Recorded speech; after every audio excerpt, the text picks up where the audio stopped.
حضرت ابو سعید خدری رضی اللہ تعالیٰ عنہ روایت کرتے ہیں، جامع ترمذی شریف میں یہ حدیث پاک ہے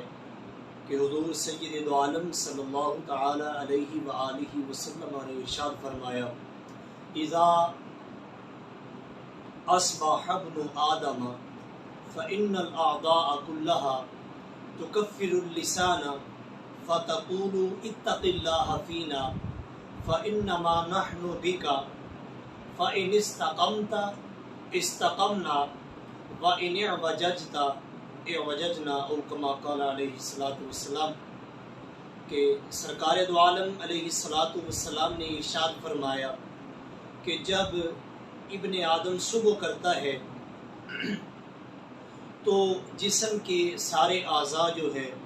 یہ مل کر یہ زبان کے پاس جاتے ہیں اور اسے عاجزی کے ساتھ یہ بات کہتے ہیں کہ اتق اللہ فینا، کہ اللہ سے ڈرتی رہ، فإنما نحن بک، کہ بس بے شک جو ہم ہیں ہم تیرے ساتھ ہیں، فإن استقمت استقمنا، بس اگر تو ثابت قدم رہتی ہے تو ہم بھی ثابت قدم رہتے ہیں، وإن اعوججت، اگر تو ٹیڑھی ہو جاتی ہے تو اعوججنا، ہم بھی ٹیڑھے ہو جاتے ہیں۔ تو یہ حدیث پاک کا مفہوم ہے۔ تو شارحین حدیث فرماتے ہیں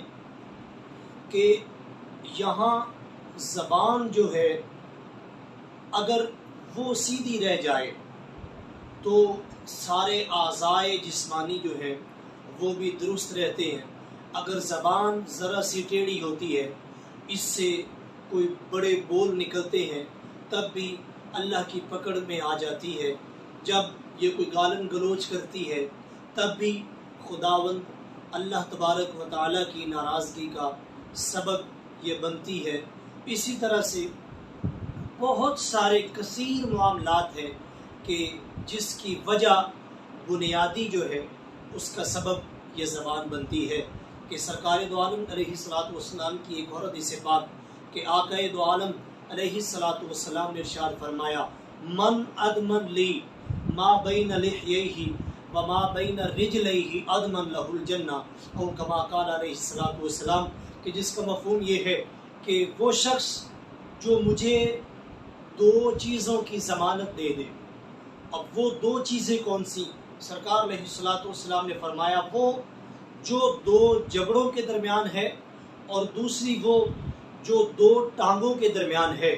ان دو چیزوں کی جو شخص مجھے ضمانت دیتا ہے، اضمن لہ الجنہ، فرمایا میں اس شخص کو جنت کی ضمانت دیتا ہوں۔ اب